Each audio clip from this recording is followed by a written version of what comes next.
어제 공개된 팟캐스트 영상에서 더스틴 포이리에가 안타까운 가정사를 털어놨습니다. 그 사람은 자기 결혼도 망쳤고 인간관계도 망쳤고 친구관계도 망쳤어. 가족과의 관계도 자식들과의 관계도 다 망쳤지. 자식이 셋인데 내 남동생은 가끔 연락을 했다 안 했다 하긴 해. 하지만 그 사람에게는 아예 말을 하지 않는 자식이 둘 있고 앞으로도 말하지 않을 거야. 알코올 관련 문제로 감옥에도 여러 번 갔어. 사람들이 흔히 떠올리는 전형적인 술꾼이나 알코올 중독자의 모습을 그려보라고 한다면 그 사람은 거기에 딱 부합할 거야. 굉장히 이기적이고 결국 계속 다시 술에 의존하게 되지. 지금은 노숙 생활을 하고 있어. 내가 공항에서 문제를 일으킨 것도 어느 정도는 그 때문이었어. 물론 그건 내가 짊어져야 할 짐은 아니야. 그래도 나는 그 사람을 도와주려고 했는데 결국 다시 거리로 나가버린 거야. 거의 도움을 받으려 하지 않는 사람처럼 느껴졌지. 그리고 아버지의 날에 나는 일하러 이동 중이었고 아버지 생각을 멈출 수가 없었어. 그러다가 공항에서 술을 마시기 시작했고 그게 결국 그 사건으로 이어진 거야. 몇 년 전부터 치료를 받기 시작했는데 상태가 좀 좋아지니까 치료를 통해 배운 것들을 실천하는 걸 멈춰버렸어. 그러다가 다시 그 감정들이 찾아왔지. 뭐 우울증이라고 부를 수도 있을 것 같아. 그냥 상태가 좋지 않았어. 그리고 내가 그런 기분일 때는 술을 마시면 안 된다는 걸 알아. 그런데도 마셨어. 그러니까 아버지 때문이라는 말도 그 어떤 말도 변명은 될 수 없어. 당연히 내가 한 일은 내가 책임져야 돼. 하지만 그 순간에도 나는 알고 있었어. 내가 그런 상태일 때 술을 마시면 안 된다는 걸. 술은 나에게 단 한 번도 도움이 된 적이 없어. 특히 정신적으로 좋은 상태가 아닐 때는 더더욱 그렇지. 이어 최근 공항에서 만취 상태로 체포됐던 사건과 관련해 체포 당일 아침 상황에 대해서는 이렇게 털어놨습니다. 아침에는 기분이 좋았어. 아이들과 아침 시간을 보냈고 딸은 나한테 편지도 써주고 선물도 줬어. 아버지의 날에 하는 그런 것들을 다 해준 거지. 정말 좋은 아침이었어. 그런데 집을 나와 비행기를 타러 가는 순간부터 그 감정이 올라오기 시작했어. 루이지애나주 라파에트에서 출발한 비행기 안에서 샴페인 2잔을 마셨어. 뭐 엄청 많이 마신 건 아니었지. 애틀랜타에 도착했고 환승 시간이 조금 있어서 바에 갔어. 거기서 샴페인을 마시기 시작했는데 어떤 남자들이 들어와서 같이 샷도 마셨어. 그러다 보니 일이 그렇게 흘러갔고 탑승구로 갔다가 데스크 직원과 말다툼이 벌어졌어. 결국 보안 요원이 불려왔고 경찰까지 오게 된 거야. 이어 결국 비행기에 타지도 못했냐는 질문에는 이렇게 답했습니다. 아니 나는 비행기에 타지도 않았던 것 같아. 내 기억으로는 그래. 90% 정도는 확실히 비행기에 안 탔던 것 같아. 아마 데스크 직원이 내가 취한 걸 보고 안 됩니다. 이 비행기에는 못 타세요 라고 했을 수도 있고 그게 그 사건의 시작이었을 수도 있어. 나도 정확히는 모르겠어. 하지만 그 데스크 직원들이 누구였든 그리고 나를 상대해야 했던 경찰들에게도 정말 사과하고 싶어. 그 사람들은 그런 상태의 나를 끝까지 잘 상대해준 거야. 사실 내가 같이 일하고 있는 애틀랜타의 변호사에게 그 경찰관의 정보를 받을 수 있는지 물어봤어. 주소를 받아서 편지를 쓸 수 있는지 아니면 휴대폰 번호를 받아서 직접 전화라도 할 수 있는지 말이야. 그냥 그런 상태의 사람을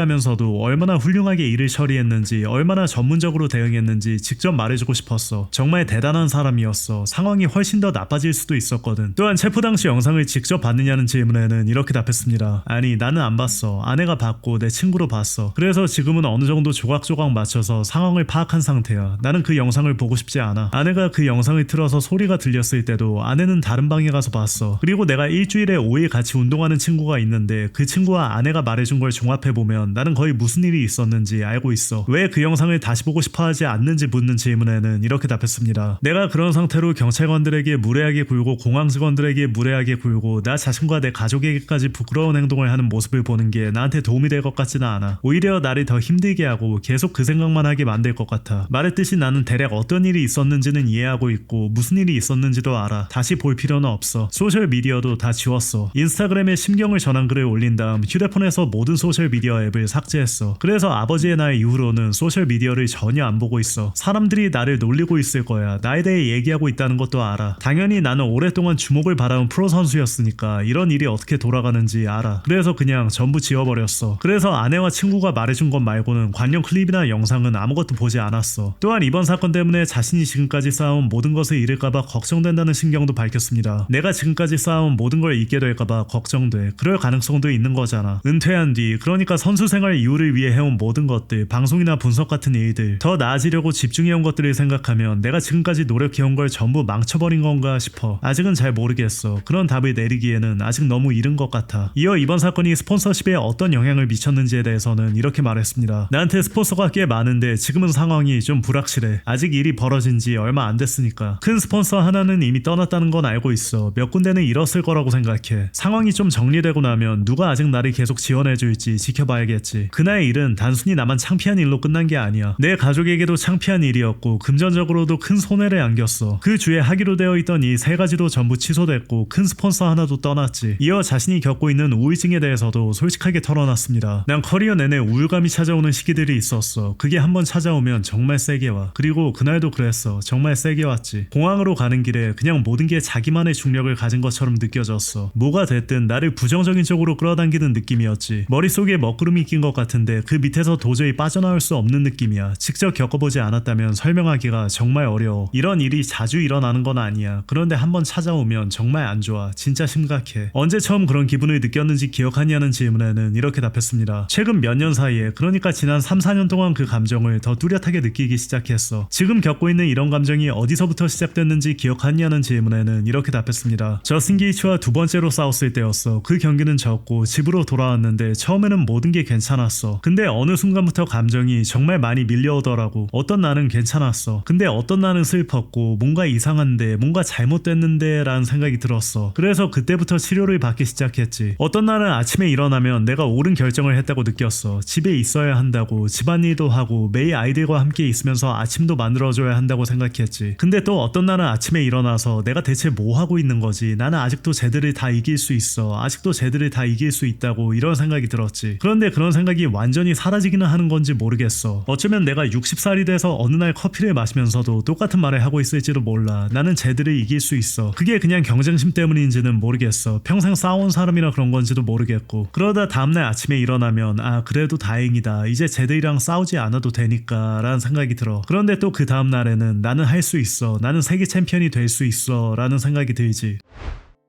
한편 더스틴의 우울증 관련 발언을 접한 션 스트릭랜드는 SNS에 글을 올리며 더스틴을 저격했습니다. 더스틴, 나 우울해 라고? 브로, 무슨 소리야? 넌 부자고 수많은 사람들에게 사랑받고 있잖아. 넌 우울할 자격이 없어. 네가 한 거라고는 그냥 비행기에서 쫓겨나고 경찰이랑 싸우려고 한 것뿐이야. 진정해. 그런 일은 누구에게나 일어날 수 있어. 이후 션은 추가 영상을 통해 우울증에 대한 자신의 생각을 밝혔습니다. 얘들아, 이게 별로 인기 없는 의견이라는 건 알아. 그리고 너희도 사람들이 우울증은 실제로 존재하는 거야 이런 식으로 말하는 걸 들어봤겠지. 근데 아니야. 아니라고. 특히 네가 성공했고 가족도 있고 돈도 많다면 그딴 건 씨벌 말이 안 돼. 지금 이 순간에도 항암 치료를 받으면서 침대에 누워 죽어가는 아이들이 있어. 그 아이들은 이 세상에서 하루만 더 살 수 있다면 뭐든 할 거야. 근데 넌 거울을 보면서 아, 나 슬퍼 이러고 있는 거잖아. 닥쳐.